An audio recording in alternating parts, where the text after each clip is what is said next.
Olá, seja muito bem-vindo ao meu canal do YouTube. Me chamo João Romeu Morelli Neto, sou professor de teologia há quase 15 anos, formado e pós-graduado na área, sou pastor evangélico, falo aqui da cidade de Betim, Minas Gerais, e estarei semanalmente postando vídeos sobre pequenos trechos de teologia, aulas curtas com conteúdos que podem acrescentar ao seu estudo bíblico diário, semanal, à sua caminhada de fé cristã. A primeira temática que nós trataremos aqui numa série de vídeos é um pequeno panorama sobre o Novo Testamento. Temática essa que foi pontuada, foi indicada por vários alunos, amigos de caminhada, que depois de um bom tempo me pedindo para fazer algumas séries de vídeos, eu estarei a partir dessa semana assim sucedendo. Então nós vamos tratar sobre o panorama do Novo Testamento, mas de início eu quero dar um breve resumo sobre o material que nós vamos usar. Quando nós estamos tratando de teologia, nós temos um material referência, né? O nosso material referência é a Bíblia Sagrada, é a Palavra de Deus. Então nós precisamos primeiro compreender um pouquinho o que é a Bíblia, e é sobre isso que eu vou fazer esse vídeo curto hoje, para a gente tratar algumas coisas relacionadas à Bíblia, ao entendimento do que é a Bíblia, de como ela é formada, para a partir dos vídeos seguintes dessa série, nós entrarmos um pouquinho no Novo Testamento, entendemos o contexto, os personagens, a cultura da época e falar um pouquinho de maneira bem resumida, panorama, de maneira bem superficial de cada um dos livros do Novo Testamento, dando alguns conceitos, alguns conteúdos que podem ser relevantes tanto na sua vida devocional quanto num estudo bíblico mais aprofundado.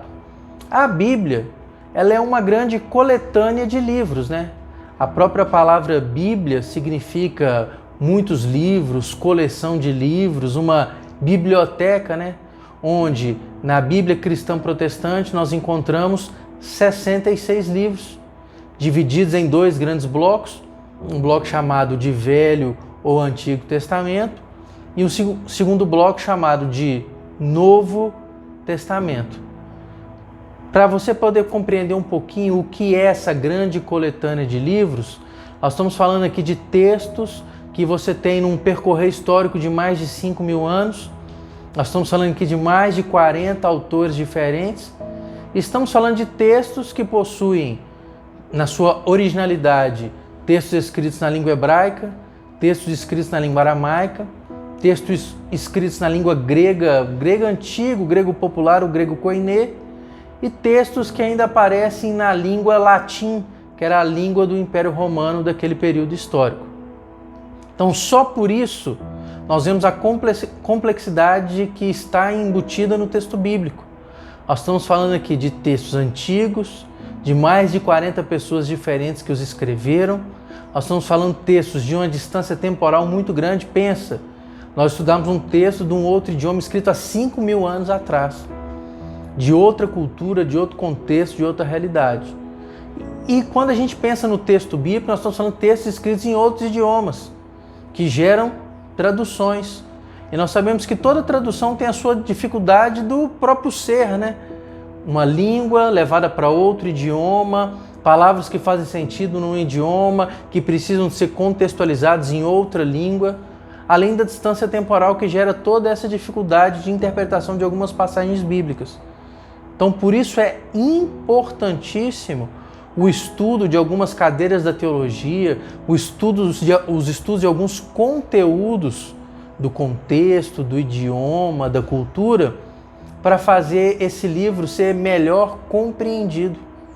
Porque apesar de todas as ferramentas que existem, e semanalmente, todas as quartas-feiras, quando eu postar o vídeo, eu vou indicar algum livro aqui, alguma ferramenta. Apesar de todas as ferramentas que estão disponíveis a nós, muito pouco se é utilizado delas.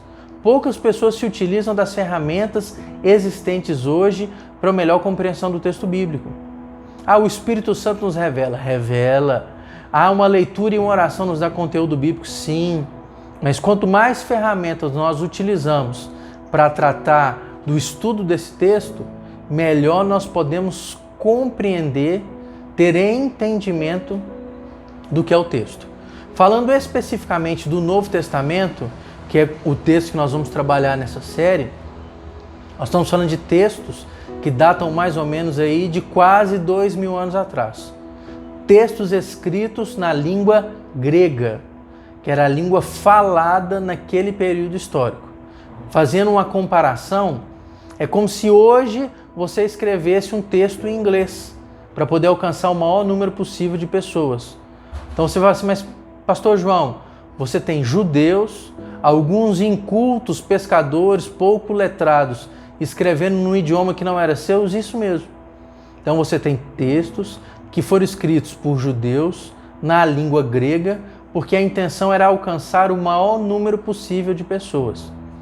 Então, quando eu estudo o texto do Novo Testamento, entender um pouquinho dessa compreensão contextual vai me ajudar muito.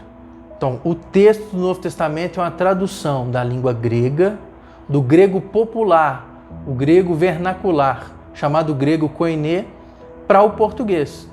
E na língua portuguesa nós temos aí dezenas de traduções diferentes.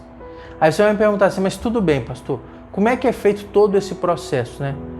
Como é que é construído esse texto bíblico até ele chegar a nós? Se pensarmos especificamente no texto do Novo Testamento, nós temos os discípulos de Jesus, os apóstolos, escrevendo textos. Paulo, Pedro, Tiago, João, Mateus, Marcos, Lucas. Nós temos ali aqueles primeiros líderes da igreja primitiva, escrevendo as suas cartas, escrevendo os seus textos. Dificilmente, né? Nós podemos até cravar com um certo grau de certeza. Eles não tinham a compreensão que o texto aos quais eles escreviam, eles chegariam 2000 anos depois com a autoridade que teriam, com a autoridade de palavra de Deus. Quando você pensa em Mateus escrevendo, quando você pensa em Marcos escrevendo, quando você pensa em Paulo escrevendo, eles estão ali pegando o seu contexto, a sua realidade e escrevendo ali textos, como especificamente Paulo, cartas para determinadas igrejas, os evangelistas escrevendo evangelhos para público-alvo específicos. Eles estão querendo tratar de problemas daquele momento. Eles estão preocupados em resolver situações daquele momento histórico. Então Paulo está tratando de problemas da igreja de Corinto, da igreja de Éfeso, da igreja de Colossos. Mateus está escrevendo o evangelho preocupado na evangelização dos judeus. Marcos preocupado em alcançar lá os romanos e por aí vai. Eles estão escrevendo baseados no contexto, na história e no público-alvo que eles tinham. O que acontece? Eles escrevem lá os seus manuscritos, escrevem lá os textos chamados de textos originais, né? Era uma parte da cultura daquele tempo, a cultura de copiar textos. Então o que acontecia? O apóstolo Paulo escrevia sua carta à igreja de Éfeso. Quando a carta chegava na igreja de Éfeso, o que os irmãos faziam eram reconstruir essa carta em várias cópias. Hoje, talvez tirar uma foto, escanear, fazer lá algum tipo de reprodução desse texto. Naquela época, a única forma era copiar. Então, se copia de maneira manuscrita o texto em várias cópias, dezenas de cópias, e ao copiar esse texto é encaminhado para outras localidades. Paulo, inclusive, tem ordenanças dele em suas cartas de se pegar o seu texto e mandarem para outros lugares. Então se pegava, por exemplo, um texto de Paulo e várias pessoas copiavam. Lembre-se, copiar era parte da cultura daquele tempo. A forma de preservar um texto era copiá-lo. Então, às vezes, se sentavam numa sala 40, 50 pessoas, uma pessoa ia editando o texto e os copistas ali, que eram profissionais, iam reproduzindo aquele texto e daqui a pouco você tinha 50, 60, 80, 100 cópias do mesmo manuscrito. Você vai falar assim, é possível que essas cópias sejam 100% idênticas? Não. Há sempre uma distorção de uma palavrinha ou outra, de uma escrita ou outra. Lembre-se, é manuscrito e editado. Numa época que toda a questão de escrita era bem arcaica.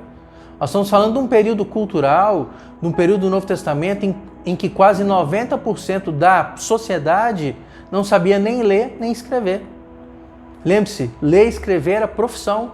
E foi profissão até quase 300 anos, 200 anos atrás. Em alguns lugares, há 100 anos atrás, ainda ler e escrever era uma profissão. Então se fazia essas cópias e se distribuía. E essas cópias, elas se tornaram uma referência para o texto que a gente usa hoje. Por quê? Porque o texto original, o primeiro texto, o texto que foi escrito lá, a tinta de Paulo, de Pedro, ele não existe. Aquilo que a gente chama de original mesmo, o texto autóctone, ele não existe. O que existem são centenas de cópias. Centenas de cópias. Para se chegar a uma tradução igual nós temos hoje, uma tradução, por exemplo, a que eu uso aqui, a que eu mais gosto de usar, é a Bíblia na Nova Versão Internacional, essa aqui ainda com a letra grande para ajudar na leitura, né? Para se chegar a um texto como esse, há um trabalho de, em média, de 10 a 15 anos de pesquisa. Pesquisando o quê? Cópias. Se pega cópias de vários momentos históricos. Então você tem as cópias mais antigas que remontam ali ao final do primeiro século, início do segundo século. E vão se comparando, palavra por palavra, texto por texto, versículo por versículo, até se chegar à conclusão que aquela forma de escrita é a forma que aparece na maioria dos textos, então ela é original. E eu estou explicando isso porque muitas vezes existem discussões, né? Ah, a Bíblia foi alterada, a Bíblia foi manipulada, a Bíblia um determinado grupo manipulou. Peraí, nós estamos falando de um trabalho de um grupo enorme de pessoas que é feito constantemente, sempre estão saindo novas versões bíblicas, sempre existem equipes pesquisando estas cópias do texto bíblico. Pense, um grupo lá de 50, 70 pessoas que passa 10, 15 anos da sua vida produzindo uma tradução bíblica. Tradução bíblica não é feita por uma pessoa que vai pegando lá, isso não é assim não, gente, não é assim não. É uma ciência. Então, quando eu falo do texto do Novo Testamento, eu estou falando de gente que pega lá, por exemplo, um capítulo do Evangelho de Mateus e compara 70 manuscritos diferentes, linha por linha, versículo por versículo, até chegar àquela frase como uma frase que está mais próxima do original. Então, nós podemos ter uma certeza absoluta, e olha que usar esse termo não é fácil hoje, né? Nós podemos ter uma certeza absoluta na veracidade do texto bíblico. Alguns, estudiosos da crítica bíblica afirmam que as discussões relacionadas ao texto bíblico, ela chega em 1/23. Então, assim, é uma proporção ínfima e que não altera a realidade do texto. Você vai ter uma discussão ou outra em alguma tradução de um versículo específico, mas a mensagem bíblica, em geral, ela é preservada nesse modelo de tradução, onde você pega diversos manuscritos bíblicos, os compara e na comparativa você encontra a realidade do texto, encontra aquilo que o autor realmente quis dizer.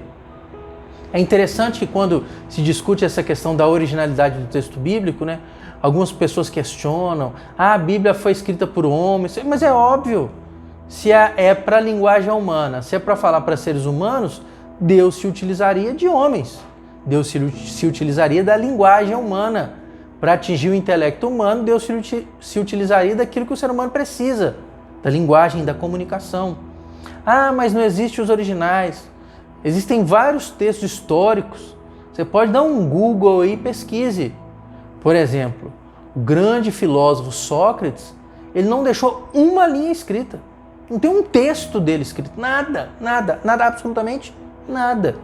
O que se tem escrito de Sócrates é a reprodução dos seus discípulos, Platão, Aristóteles e outros.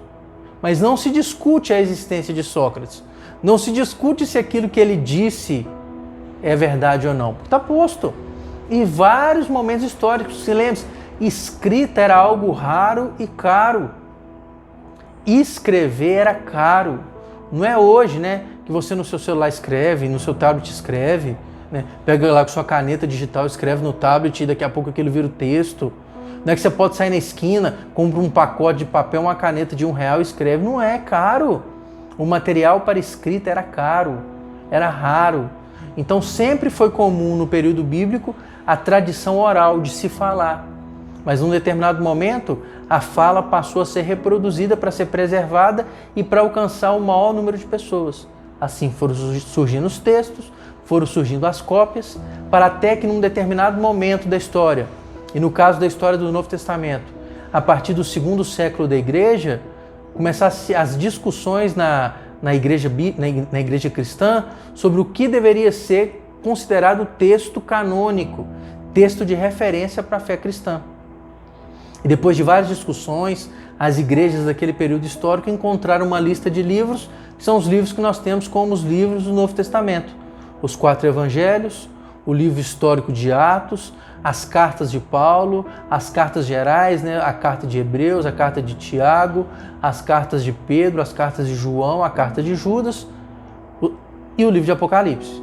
Então se chegaram a esse compilado já lá no final do segundo para o terceiro século da igreja, você já tinha essa lista fechada e assim perdura aí há mais de 1.700, 1.800 anos esses textos como os textos de referência para a fé cristã, como textos de referência para a igreja.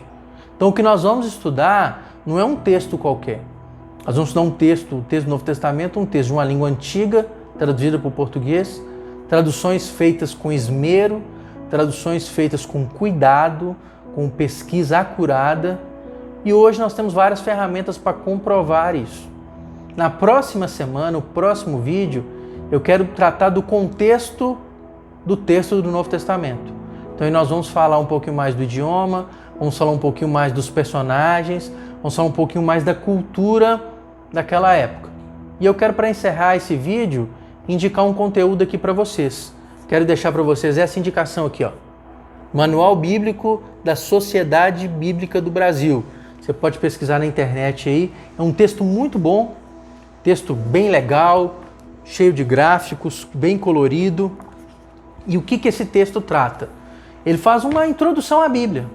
Então ele dá alguns conteúdos que eu passei aqui, de maneira muito mais ampla, e dá um pequeno resumo sobre as principais passagens bíblicas e sobre os livros da Bíblia. Tem mapas, tem histórias, tem informações. Se você quer começar a construir a sua biblioteca de estudo bíblico, eu te indico esse material. Manual Bíblico da Sociedade Bíblica do Brasil. Eu vou deixar aí na descrição do vídeo no YouTube, eu vou deixar um link onde você pode encontrar esse material. Um abraço, que Deus te abençoe e até o nosso próximo vídeo.